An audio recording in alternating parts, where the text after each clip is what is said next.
Alright guys, hope you're all doing amazing today. Not long now until Christmas, which has to be one of my favourite times of the year. You know, you got family, Christmas dinner, vodka, you can't really beat it. Now on Wednesday I covered State of the Game with my weekly recap video, and as usual, I basically went over everything without really discussing anything in detail.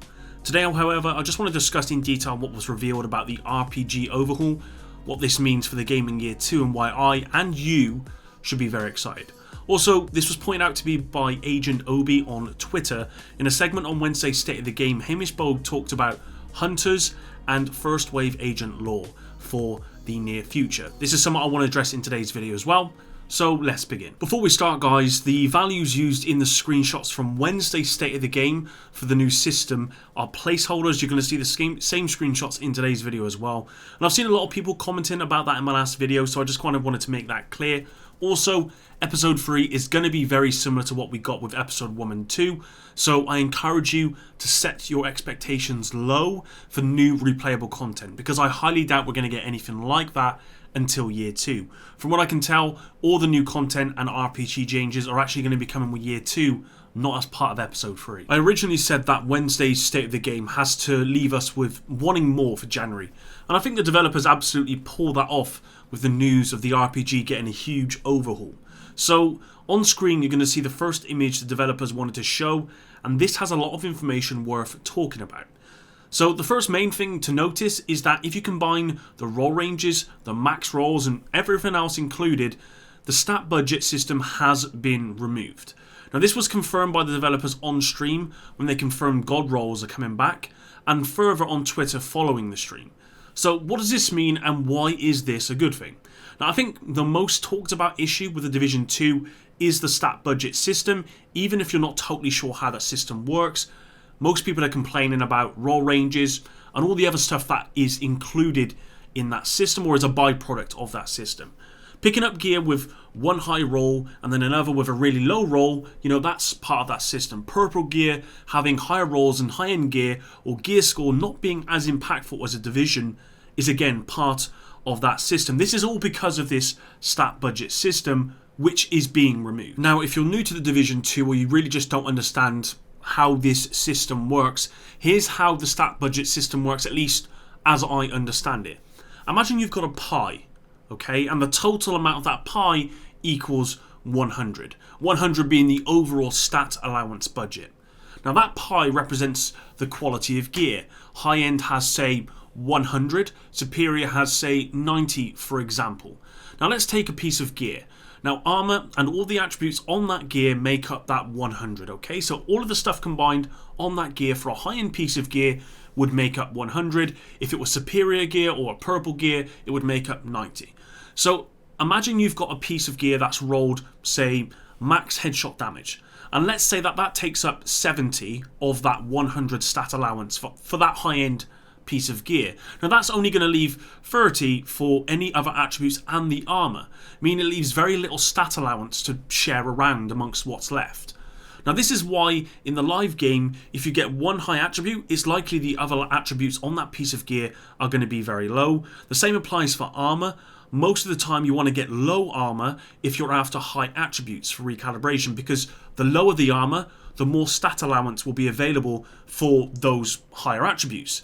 And this is why gear like Alps, which has like one attribute, rolls the highest attributes, because they've only got one alongside armor, and why gear like Badger Tough generally rolls lower values, because that's got like 4 attributes plus armor on each piece of gear.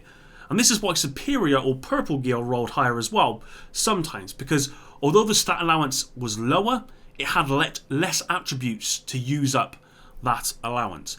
Also, the stat budget system did not allow for roll ranges. This meant that any piece of gear below high end could theoretically have an attribute roll as high as a high end piece of gear, if not higher on some occasions. And I hope that makes sense for anyone that didn't understand how the current system works. It's been probably the biggest gripe since launch, and the community has been asking for this to be reverted back to the division system, because the division system is the system that I believe we're going back to with this RPG overhaul. I don't know for sure, but I know it's going back to some at least similar based on what we've seen of those screenshots. And that's a very good thing, because I think that's what people have been asking for. It's a huge leap, but a good one. So as of right now, I believe we're going back to a very similar system to what we had in The Division, which means that roll ranges are going to be back, and the UI is going to show you how close the roll you've got is to max. This is actually an upgrade from The Division, because in The Division it didn't show you that. It was only when you went to the optimization station that you knew how close that particular gear was to max, essentially. But Division 2 has gone a step forward, where your UI of the actual gear will show you where it is. And this is a massive step, right? This is a great step forward. This is what should have been in the game originally, and it now means that you're going to be able to get god rolls. Now, I suspect with this in mind, the recalibration station is going to see a huge change as well.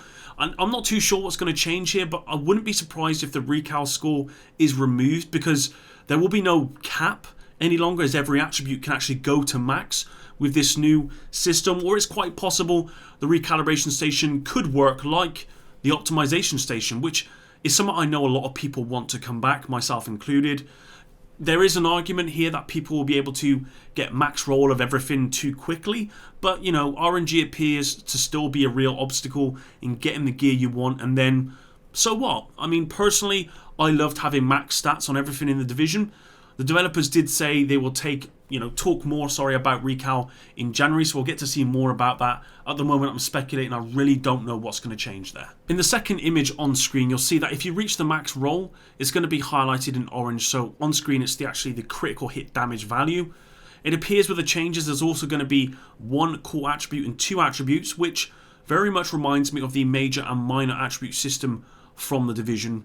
In all the gears shown, it appears the core attribute was offensive, but I don't know if that will apply to every piece of gear, or whether we will be able to get, a defensive core attribute and whatnot. I highly doubt it's just going to apply to, offensive, but we just don't know. The developers kind of just left it there with that, so I really have no idea whether these attributes will work any different to how minor and major attributes worked in The Division. I guess this is going to be something we find out soon, or at least in January.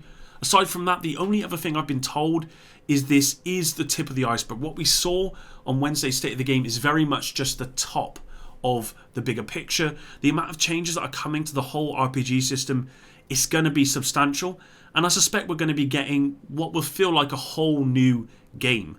Of course, as I'm sure some of you have already commented, this is all well and good, but we do need good replayable content for both PvE and PvP in Year 2 to complement these changes. And I've said this before, but there's no point having these great systems in place like targeted loot and this new RPG Overhaul if there's no content to play.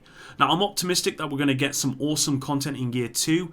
There's just no way the developers have heard our cries about the RPG system, made all of these huge changes, which clearly took a lot of time, but then not heard our cries of new content and decided not to add anything in the game. I'm pretty sure we're going to be getting some good content in Year 2 and Year 3. All in all, I think this news is better than kind of any trailer could have given us. It shows a real desire from the developers to give us what we want from the RPG elements of the game. Now, I don't want to jump the gun here because we did get only a sample of what's coming, but just this, tidbit of information has restored a lot of faith in the future of this game for me. These changes are huge, and they are as a direct result of community feedback. You need to understand that the impact of this. The developers built this, huge RPG system. They went a different way from The Division, and they are completely overhauling that due to community requests.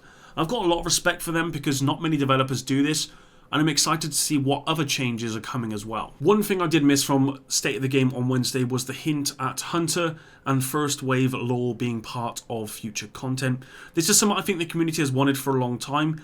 We got a brief glimpse of, the Hunter during the campaign, which was absolutely terrifying the first time I played through it. Then we got to kill, a bunch of them when collecting their masks. What we haven't done, however, is really learn anything about them, especially Hunters. Here's a clip that was on Wednesday's State of the Game, and you guys can decide for yourself whether you think this is coming or not. More Hunter lore / First Wave lore? Ooh. Good idea. You did the eyebrow thing. I don't know what that means. I don't know what that means. I don't know. All right, we better get out of here before you spoil something. It's not concrete, right? But what I know is the developers rarely pick a question they have no answer for. And the response from Drew, the way he acted, and even Hamish's response afterwards where he said, I don't want to spoil anything, it makes me believe this is something we're going to see. And all I'd have to say is, finally. It's been a long time coming. Now, some time ago, before the Division 2 launched, I believe, someone apparently looked through the files and leaked details of the first raid. It wasn't even close, to be fair, but what I found interesting was the idea of having hunters in the raid. Now, did any of you guys ever play Enter the Matrix? I think it was on, I believe, PS1 or PS2. If you did, do you remember when the agents used to chase you through the levels? That, for me, was just so scary. I'm a bit of a wimp when it comes to that sort of thing generally, but just imagine hunters, if they were doing something similar where they were chasing you through a map. Maybe you did something and they had to chase you, and if you turn around and fight them, they would, destroy you. It would add something the game doesn't currently have. A squad of hunters hunting you down in a mission. I think that would be really, really cool. Now, there's so much there to be used for that lore, the hunter stuff, the first wave stuff. There's so much there, and I think the developers really need to dial in on what is the most unique enemy in the Division series. Whenever hunters are around, people are happy. So please, give us more hunters. That's it for today's video though, guys. Hope you enjoyed it. If you did, drop a like. If you didn't, dislike. Subscribe if you haven't already. And until the next one, epic out.